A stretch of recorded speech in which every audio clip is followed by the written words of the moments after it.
All right, welcome back, Kings and Queens, y'all. As promised, we are back talking Love and Marriage Huntsville, Season 9.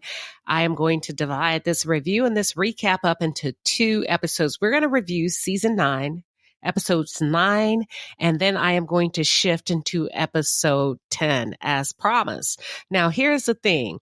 I have a few characters on my lineup, and I am going to allow the flow to take me where it takes me. Wherever it takes me. And one thing Season 9 completely revealed to me. One thing I'm learning about becoming a better content creator is you have to have the ability to listen and listen well. You have to be able to remove your biases, get in there and really listen to what is being said and not what you want to hear.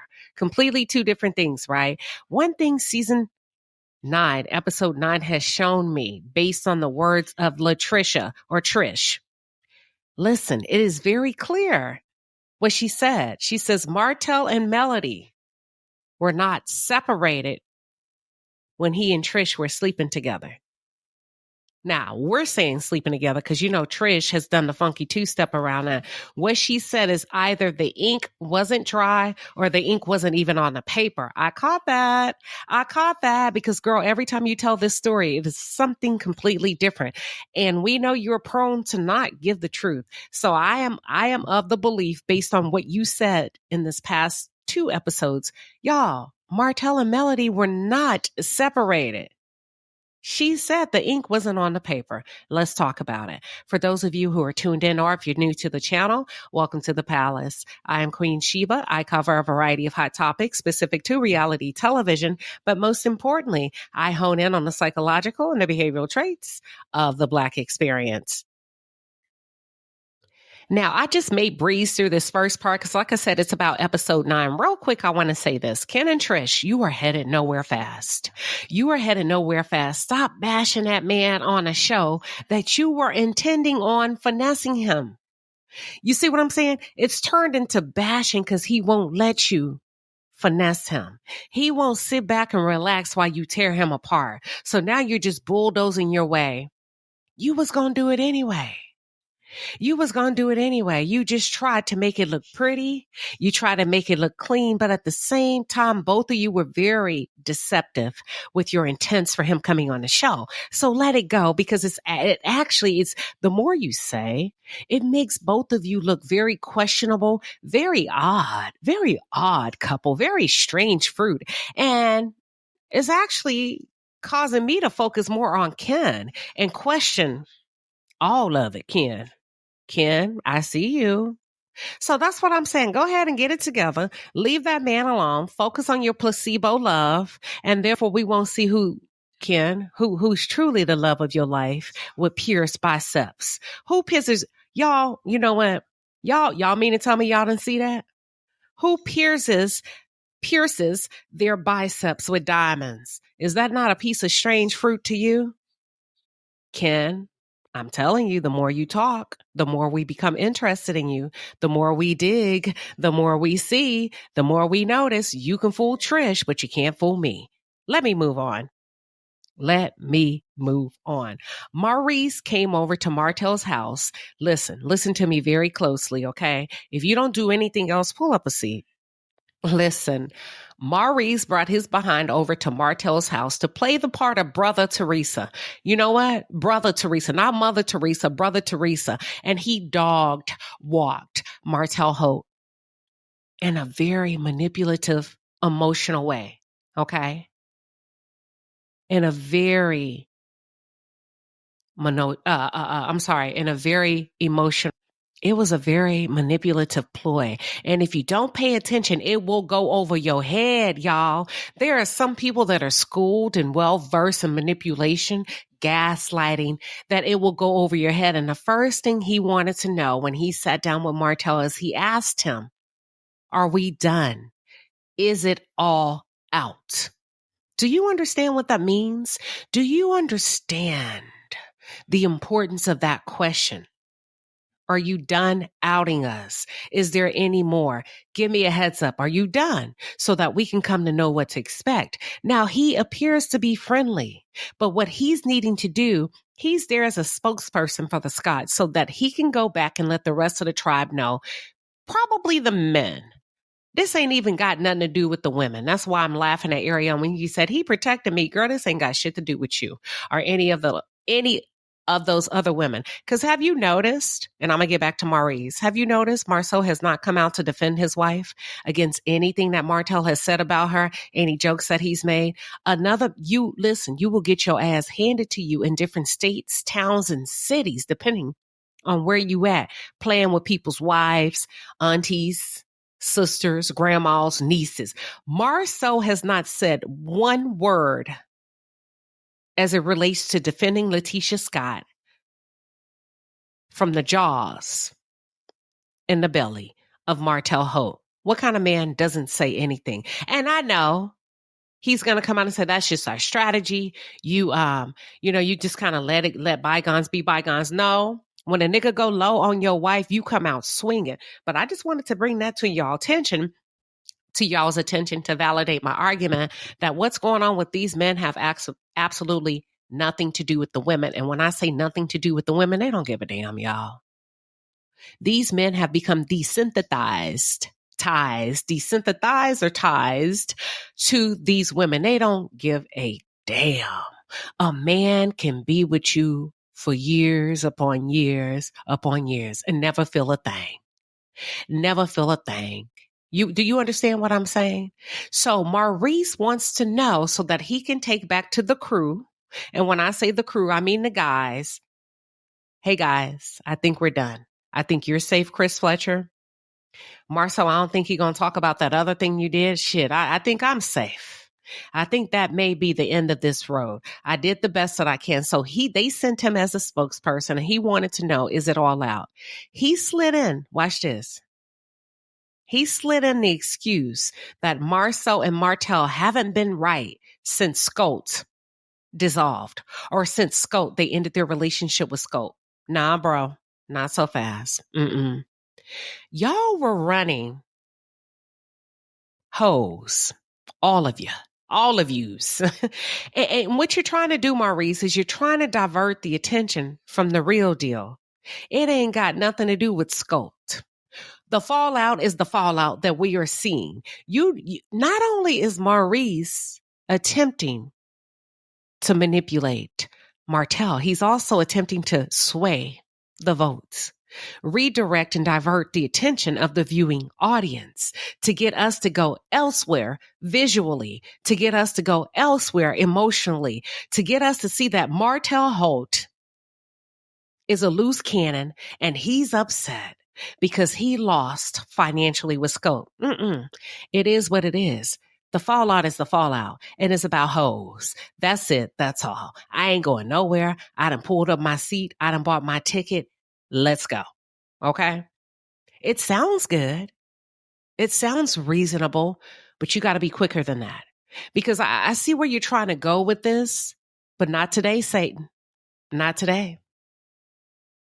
Maurice, you cannot fool us. We're going to need you to stay on topic because you try to clean it up so fast so that your shit doesn't fall through the cracks. And let me tell y'all something. Maurice will continue to manipulate Martel to protect and when I say their secrets, the secrets of the men, right? But I think it's probably more of a selfish move because he don't want his shit to come out. Which is the reason why he's pretending to understand old Marty's hurt and pain. I understand you're hurt. And hurt people. Y'all, don't it sound good? Give that boy an Oscar. Give that boy an Oscar. Maurice, you're in the wrong field. Instead of sitting around suing bitches all day, I need you to go and attend an open casting call because, boy, you damn near won an Oscar in that scene. Give that boy an Oscar. That was funny to me. And then Maurice came back, y'all. Watch this, hook, line, and seek. And he spun the block. He knows, you know what? If I didn't know any better, If I didn't know any better, I would swear you and Martel were in a relationship because he knows Martel's emotional triggers. He knows what to say. He knows how to command him. He knows how to subdue him. He knows how to lure him in, how to coddle him, reassure him that everything is going to be all right. Then he spun the block and he established in that moment, y'all, this is for big kids, the manipulation of it all. He established a camaraderie with Martel, the narc, by bringing up Martel's primary target, his primary trigger, Melody Cherie. Did y'all not watch that go down? Were we watching the same show? Watch this. It's a perfect play on narcissistic, weak individuals. And let me get you back. This is what Maurice was doing. You know what? You out of control. Let me get you back under our control as the Scotts. Because Martel, you see, you're the weakest link, but you don't know it. So we have to applaud you. We have to amen you from the choir stand. We have to co-sign your bullshit. But at the end of the day, you are the weakest link. So we've let you go. We've let you run amok. But let me come up in your house and subdue you and bring you back under our control because you need a little bit of guidance. You need a little bit of supervision. So let me toy with you like a cat toys with this food before he devours it. Okay. Let me play with you a little bit. Let me cater to your weak ass ego. Oh, it's working. The more I say Melody, ooh, you're perking up. I got that direct eye contact. Your pulse is beating a little bit faster. Oh, okay. I knew I could come over here and get this done. Y'all, Maurice is a gross individual. These men are diabolical. The amount of head games that they play. The amount of head games that they play, not only with their wives, but also that they did to the Holts. They single-handedly dismantled the Holts as a family, as the top dogs on Love and Marriage Huntsville. And that's why you got to be careful with the people that you run with, the people that don't come from shit, the people that can sit back and wait on you. There are some people that can get next to you and wait. They've got nothing but time. They're patient, but they are there to kill, steal, and destroy, and they are going to take you down. And because that's all they know is survival. That's all they know is dog eat dog, because that's what they learned in their family. And then you use no type of intuition. You ignore your instinct and you continue to entertain these people. And before you know, you look like Martell Holt, wondering what the hell happened. I remember when I would be the one to have to help them. I remember when I helped put him on. What the hell you mean? Exactly. Boom. That's how it's done in 5, 4, 3, 2, 1. And it took about 3.5, 4 years for them to do it. And now you have become the laughing stock, Martell Holt, of Love and Marriage Huntsville. And not only that, you have lost your freaking mind and they are laughing at you and not with you. They did everything they needed to do to play the game. They helped you attack your wife. They help you call her every kind of hoe. They sick their wives on her. They did everything they needed to do to win your trust, only to turn around and devour you in front of the viewing audience. Are y'all following me? Are y'all following me? As I was watching this scene, look, I don't feel no kind of way from none of these guys. I don't give a damn. Baby, I could be cheering for one today and cheering for the other one tomorrow. You know what? To me, it's the Hunger Games. Fight. Let them fight. Let them fuck it up. Let them tear it up. I am here front row and center because nobody had any empathy when they were doing it to the women. So you think I'm going to jump in there and cheerlead for a man? Hell no. Go for it. I don't have a fan fave. I'm here for it all, baby. But let me just tell you, in this scene, as I was witnessing the mastery of it all, the art of seduction, how low will you go? You know what I thought? What came to myself, and I say, y'all, Maurice is a gross little girl. He preaches the house down to Martel. He said everything that Martel needed to hear. He played his ugly ass like a fiddle, y'all. Maurice, you better pack up. You better pack up before you get burnt. Because it's only going to take it's only a matter of time before Martel realizes and recognizes what you have done and what you are doing to him. If you don't notice one thing about Martell Holt, he has a very delayed response to everything, including his own decisions, his own behaviors, and his own downfalls and pitfalls. Because to me, like I said, he's created his own crazy. We just saw him in this episode talk about how he should not, and he finds it very challenging to give up things that are no good for him. He's talking about Ariane. Nigga, it took you 5 years to realize that. So I've always noticed that he has a delayed response to things. But Maurice, you better be very careful. You better be very careful, because by the time he wakes up, you're going to be down the road. This show may be over. Your life may have changed. He's going to out you. He's going to out you. And he's not going to care that it's not relevant in the time frame, moving on back to the future that you all are in. The day he wakes up and realizes he got played by you, he's going to out you. And he's going to tell every little nasty thing that you've done. You get my drift? Okay. Maurice played a very, very gross game in that moment. And Maurice, I'm starting to believe that you would do anything to protect your dirty secrets, because Martel said that you're the worst of the bunch when it comes to having sexual skeletons in your closet, okay? Martel said that Kimmy would faint if she knew what you were capable and what you have done behind the scenes. Martel has said that you are the worst one, that you have the biggest sexual appetite that you cannot control. Hell, I'm curious. What are you talking about? What you done? Huh? Now, I know the girl said that you inserted your in her mouth while your brother was hitting it from behind, but you know what? Hold on now. Maurice J. Scott, Jefferson Scott, not Jefferson. Not Jefferson. And you know what? You can't say he's lying. Now, I know sometimes we say Martel just be lying, but I can't. I can't say Martel is lying this time, because Maurice, there is digital documentation of you saying you have to have sex. You have to have it.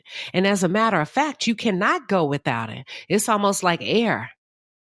It's almost like water. You get what I'm saying?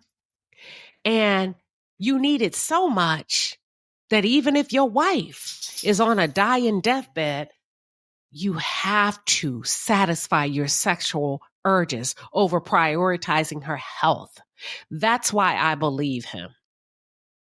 That's why I believe him. I want to bring something to y'all's attention. I'm going to say all of these men, and this is not a fact, I'm of belief. Now, first of all, let me back up.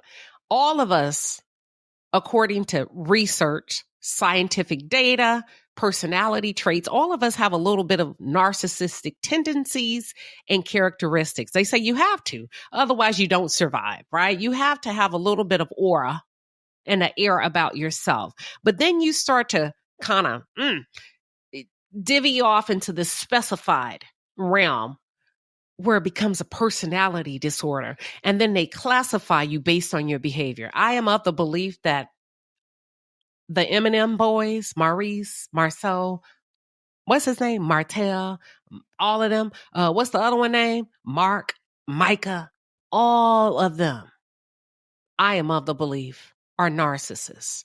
Narcissists of a feather flock together. Let me tell you what I mean by that. A lot of times when we talk about narcissistic personality disorders, we only focus on the disrespect towards women.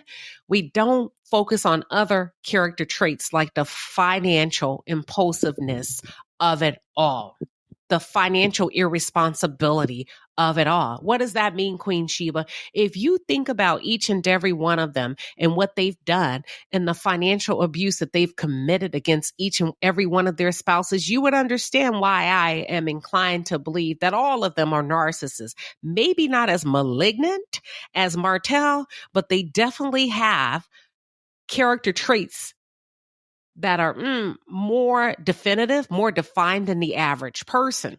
Here's what I mean about the financial piece of narcissistic personality disorders, whether it's been diagnosed or it's gone undiagnosed, okay? They can be very impulsive with money, and typically they burn through money.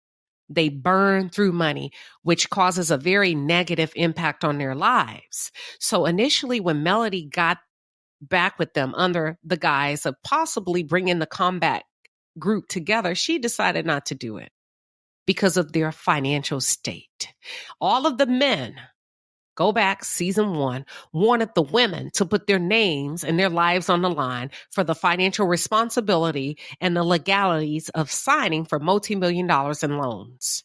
None of the men were qualified to step up as men to be able to enter into a lucrative contract with the banks to secure the land to start building on it. They wanted the women to stick their necks out on the line. Who does that?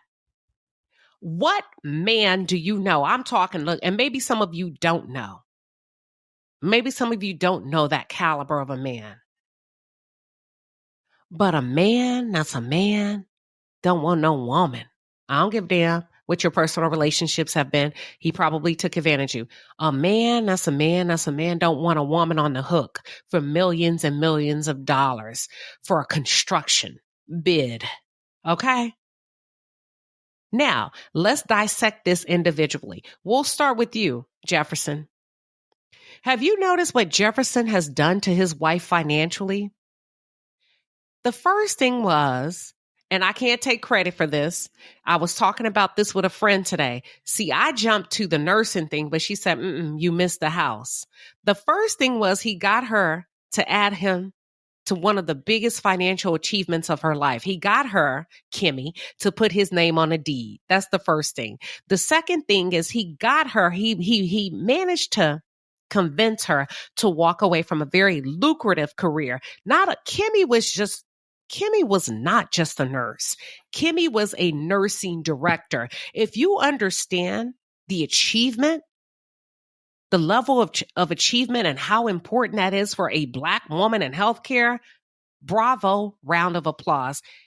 He managed to finesse her to come up out of that, to ride alongside him. Okay? As he searches to try to find his sweet spot in making money. So, number 1, I get you to put my name on your house. Number 2, I get you to work to walk away from the job that enabled you to get the house. Number 3, I go out and I purchase an expensive car, Lamborghini. Number 4, on top of me purchasing an expensive car, you know what I did? I bought you a Jeep. Okay, what does that mean, Queen Sheba? He's keeping her in debt. And even if it's not her direct debt, it's enough debt that they may be in a situation where they are robbing Peter to pay Paul. Well, what happens when that happens? She can't leave. Every penny is spoken for. Even if she wanted to leave, she can't. I got you tied up financially. We got the Lamborghini. We got the Jeep. My name is on the house. You're not in nursing anymore. We're depending solely, according to the court documents, on these Love and Marriage Huntsville checks. I got you where I want you. It's going to be too stressful for you to leave. And even if you could, you really can't, because too much stress may cause your cancer to come back. Can we move on? Let's talk about where Marcel has his wife tied up financially. According to documents, some of them, which I've seen, not all are alleged, but some of them are indeed factual. Letitia has put her name on a line for a great deal of business loans that they've incurred as a couple. Now, if he's the builder, if she doesn't have the leadership, power, and authority to make decisions, and he's always reminding her to stay in a woman's place, then how come your name ain't on the loans? Because you don't have the reputation, the integrity to be able to go into a legal binding contract financially with the lenders. You don't have the credit, you don't have the you don't have the history. So you've been deemed as being unqualified. So guess whose name is on the line? Letitia. What happens when my name is on the line as a woman for millions of dollars?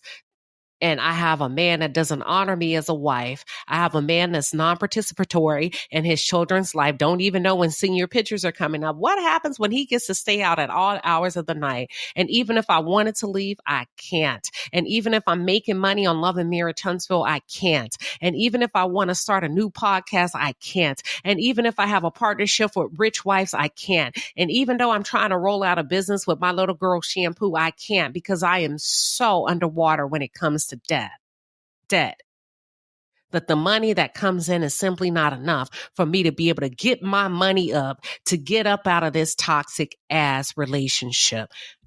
All right. We went from Maurice to Marcel. Now, if we think about what Martel did to Melody financially, I said none of them are exempt. All of these men raped these women financially. All of them, including Melody. Martel did the fool on Melody. They were in partnership as a young couple. They made money together. Not only did Martel rip her off after they separated, right? And took that $34,000, half of that money belonged to her. But prior to that, he took over $100,000 out of their personal bank account. Not only that, but let's back up. Do you remember when Letitia Scott had the scene with Martell Holt in black, pretending as if she was the CEO of Scott? Marcel let her go out and play so that she could get a scene, pretending that she was the CEO of Scott and she got Scott off the ground. Remember, she said, when I took over, it was in a red. When I took over Scott, it was in a red. And then they went back and played. They did a B-roll of Melody said, well, when I released it, it was in the black. Well, what happened to the money? What happened to the money is I did an interview and I explained to y'all then, before this came out now, I said they was running hoes. Marcel and Martel burnt through the money. They were running hoes. Not only was it a disservice to Scott, but it was a disservice to all of the work that Melody Cherie and Miss Van had put in, which is why Melody had enough sense to say, you know what, I'm not going to do this.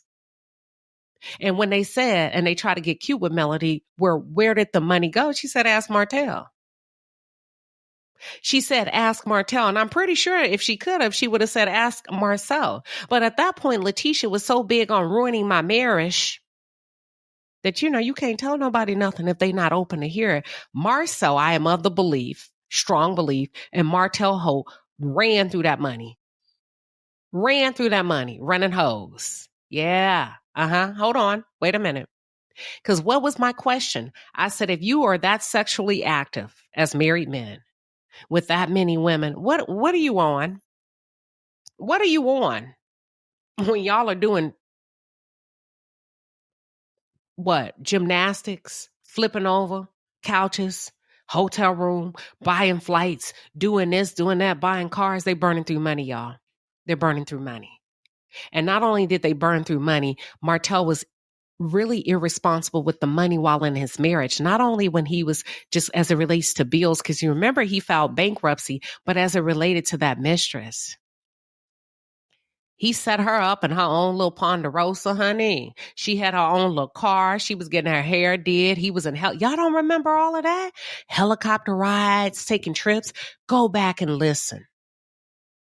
Go back and listen to that interview of the side chick interviewing the side chick. But we knew before then that girl took pride that she got a little bit more benefit than the other one that was bent over the table and credit one. So all of these men have abused, all of these narcissists have abused these women financially and put them in positions where they couldn't win. Now, here's the caveat. You say, okay, Queen Sheba, if that's true, then how come Melody got out?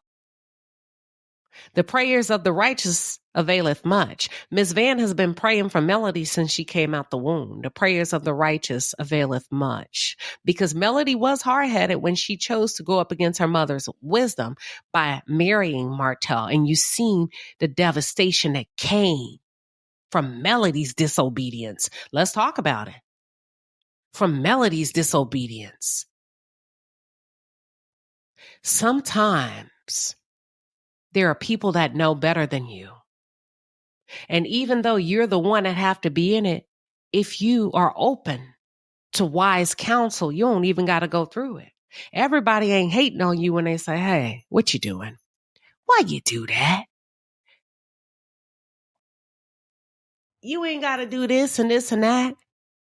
But because Melody wanted to do what Melody wanted to do, Melody went through what Melody had to go through to learn what Melody now knows. Yes, she came out on the other side. Barely. And it's a blessing. She came out on the other side. The other women didn't. The prayers of the righteous availeth much. And some of you are going to say, well, Melody has business sense, but somebody had to pray for her to be well developed in all of those areas for God to be able to bless her with that wisdom. Okay.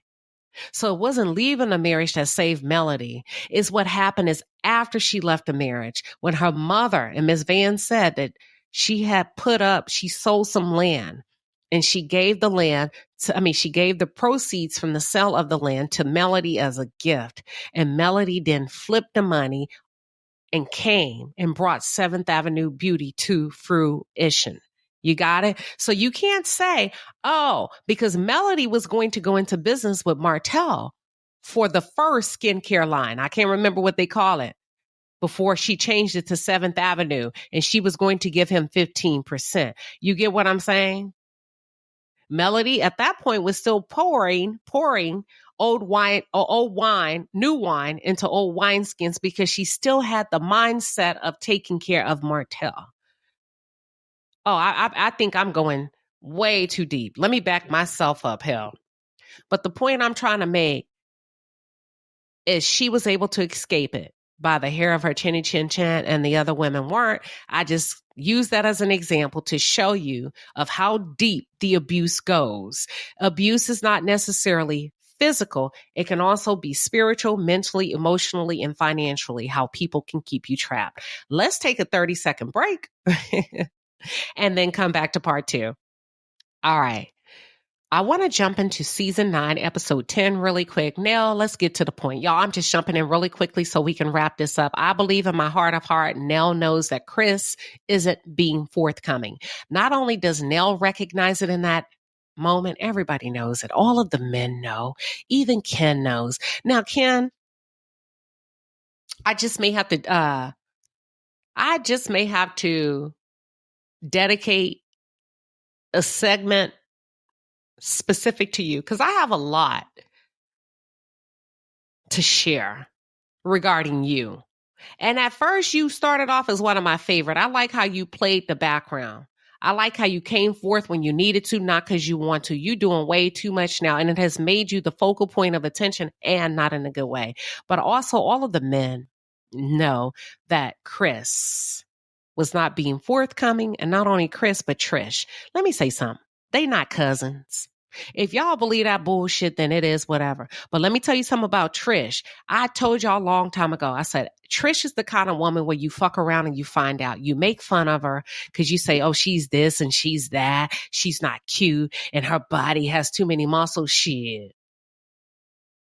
Ocho Cinco wanted her. Ocho Cinco wanted me. Y'all better stop that, girls. Y'all better stop that because not only is Trish desired by men, Trish is also the type of woman and has the type of personality that will help your man lie.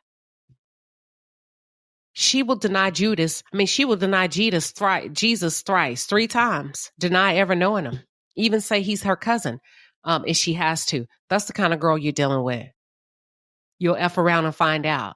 And in that moment, Trish was lying. Chris was lying. But hell, if we got to say we cousins, we'll say that. But they're not cousins. Okay, you can't pay me to believe that lie. These boys have been running hoes for years. And Trish was a name, was a photo.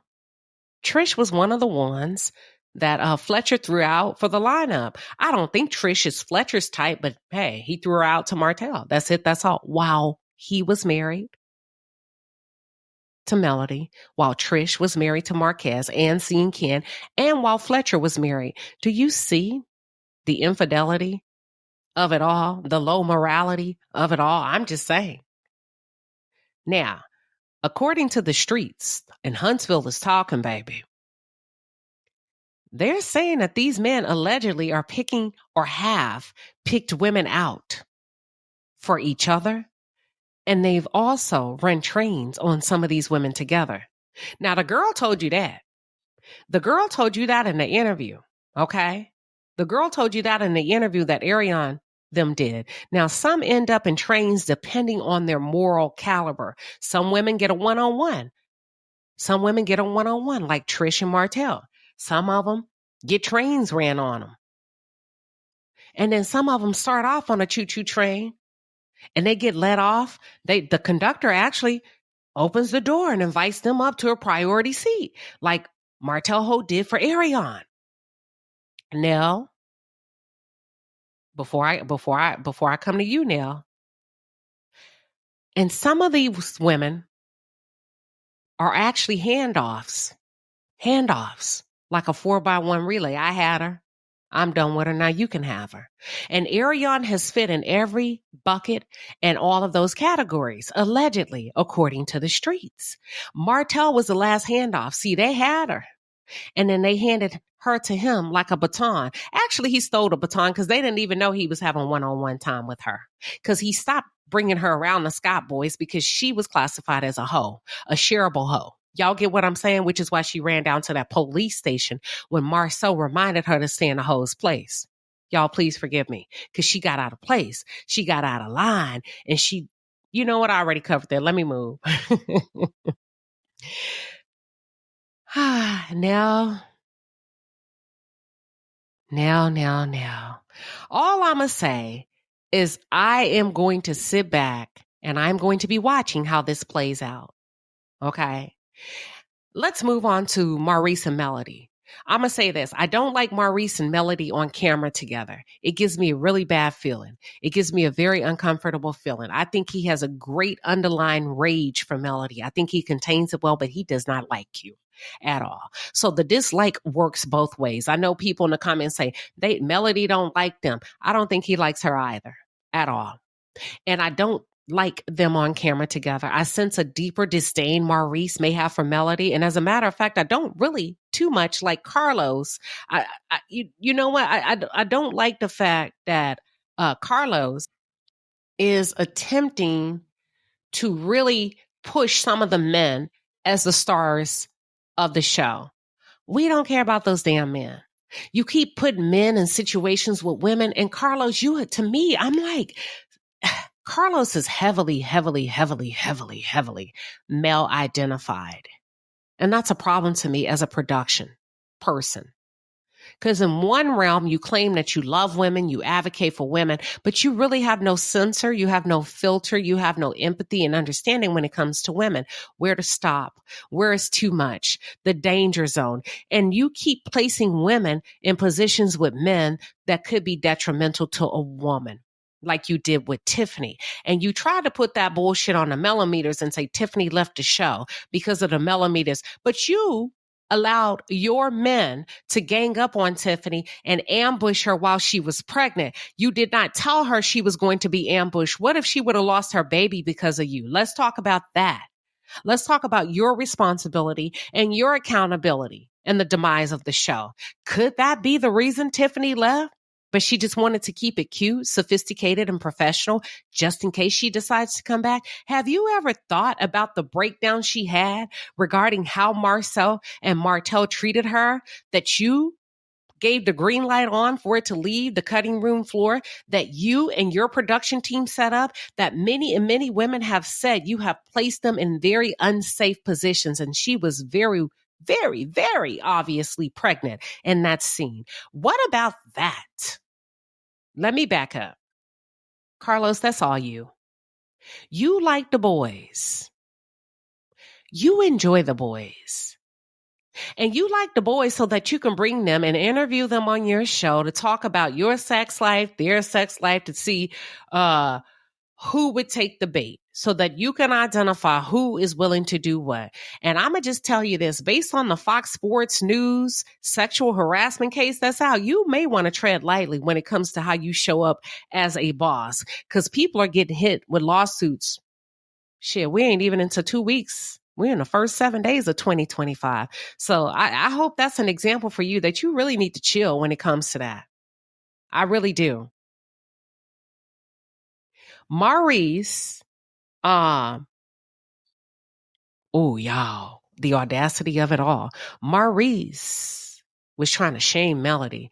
He told Melody, your introduction to the public was embarrassing. Y'all, the audacity. Maurice, you better hope your hoes don't fall out the closet and into my lab. Because I'm going to interview them. And I said that last night. Because you carry yourself as if you don't have any skeletons in your closet. And you guys you're hiding. You're not being honest. You're not being forthcoming. And that's why I say, if any of your hoes fall out the closet, I'm going to interview them. Because I don't like where you and Kimmy are trying to take this narrative as if, get off reality television. How about that? Just leave if you don't like being talked about. Just leave if you're going to be a crybaby about it. Like, we here for a good old time. Remember, it's entertaining. It's your turn now. It was entertaining to you when it was about Melody and Martel. Now it's about you and Kimmy. Let's talk about you. Why you keep going back to Melody? It's something really strange regarding Maurice and his energy that he has for Melody. And I'm not just saying that because, I'll advocate I'll advocate for Melody, but it's kind of, I ain't never felt that. Like I'm feeling it from Maurice. I don't know. I think it just would be better suited if you didn't take such a righteous position. Because Maurice, there are sides of a woman you shouldn't, or you wouldn't be privy to if you're not married to her. The hell? Meaning I ain't seen you happy in a long time. And nigga, you wouldn't. You ain't my daddy. You ain't my husband. What the hell? What makes you think you would get to know me like that? And I think I know why. I have a funny feeling and a sneaky suspicion that because y'all run hoes together at Credit One doesn't mean you should get full access to other women who carry themselves like ladies. That's why I feel like you should know her. And you took such a huge audacity to say she ain't happy. Just because y'all share hoes don't mean you get access to every other woman. Allegedly. I really feel like Maurice tried to brain fuck Melody in that office. Kimmy, you better run. Maurice is a handful. Maurice is a handful. He really is. Maurice is a handful. Mark is a handful. What's that other one name? Maurice, Mark, Marceau is a handful. And I think is Micah still married? Micah, I heard you were a handful to your wife. Are you still with your wife, Micah? And, the more I start kind of leaning in with the Scott boys, I kind of want to say my heart goes out to the Scott boys because I am not sure if there was a deep or a positive relationship that they had with Mama Scott. I don't. I'm not sure because the detachment that they have with women is off the Richter scale. The detachment that all of those brothers have with women is off the Richter scale. They come across like they don't like women. Listen to me. They don't like women.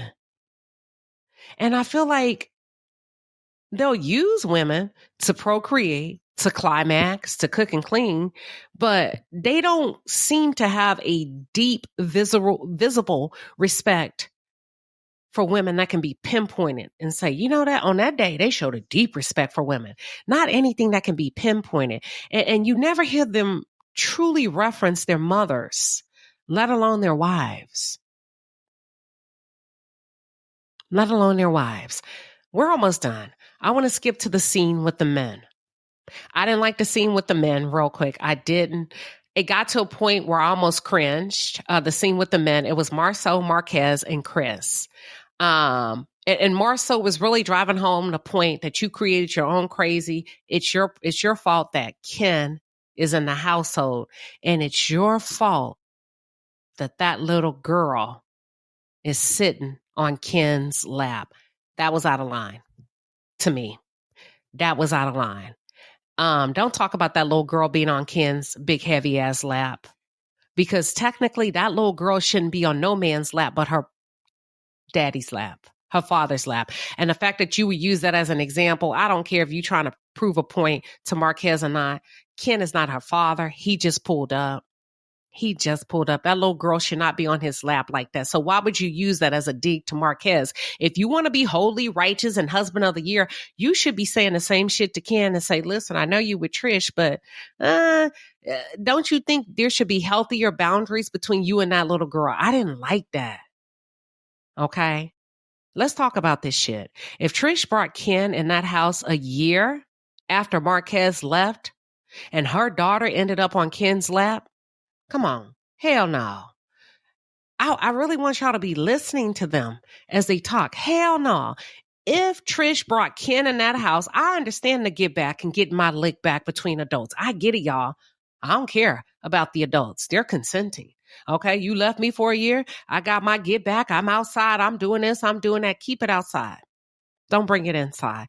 Because a year later, if your little daughter, you feel perfectly okay to bring this man from the gym that you met in your DMs to your house, and now your daughter's on his lap all over his social media, the same man that played a, you know what, I'm not going to go there. No, you're not, Queen Sheba. You're going to take that behind the wall.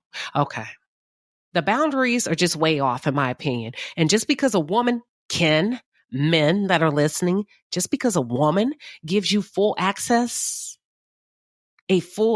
pass to her children, doesn't mean you have to take it. Doesn't mean you have to take it. Whatever happened to men leading? Now, you brag about everything else you do. You the man, you the man. You don't know boundaries?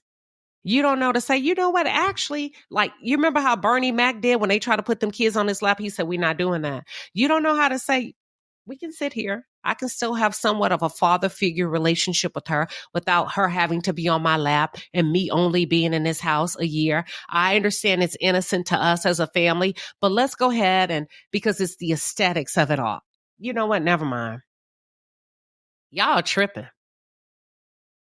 Marceau and Chris, get some fucking therapy. Because how dare y'all sit y'all's butts behind there giving daddy daycare advice when you don't have solid relationships with your own children, with your own kids, hermosos, hermanos, niños, niñas. Get the hell out of here. Okay?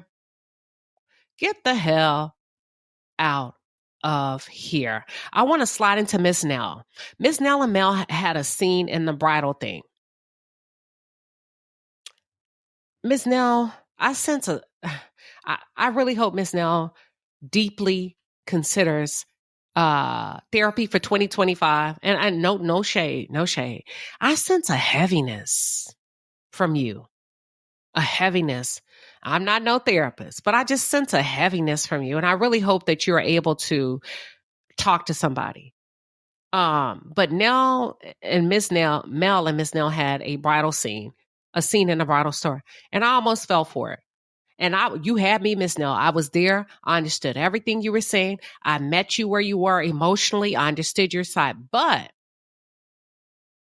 well, let me keep going positive. It started off very beautiful how you sat her down and you told her exactly what the problem was.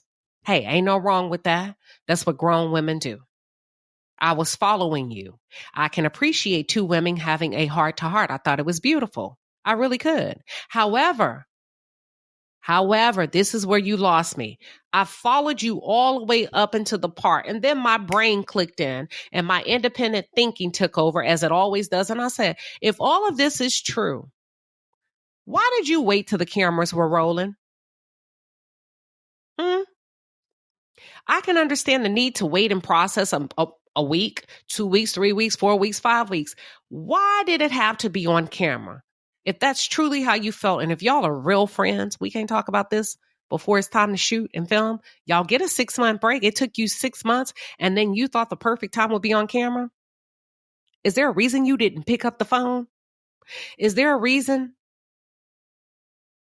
that you needed production to be there in a full-fledged audience? And that's when I started to question the intent. Because if you are truly friends, move the cameras, move the audience. And you know what this scene told me? Ms. Nell, y'all aren't friends. Y'all are playing nice with each other, but y'all are not friends. Okay? Vroom, vroom. We're about to listen. We're about to head into the last scene that leads up into next week. Y'all wanted me to speak on next week's what's coming up when Martel and Marcel look like they're meeting in black. And Martel stands up and Marcel said, don't leave, don't run off like you would normally do. And Martel said, I'm not. Ooh-wee. Checkmate. Martel, you and Ariane played yourselves. Let me tell you what I think about this scene. You and Ariane played yourselves. Marcel walked you to the fucking guillotine. He helped you cheat your way out of that marriage into an affair producing an illegitimate child. He stood up. He faced you like a man, chest to chest, and he told you, I'm still better than you in every aspect of your life. That's like Julius Caesar and Brutus. And Caesar says, E tu, Brute? E tu, Brute. Listen, now that's how you play chess. Checkmate. Checkmate, bitch. Because that's what Marcel Scott did to you. That's it. That's all. Those are my thoughts.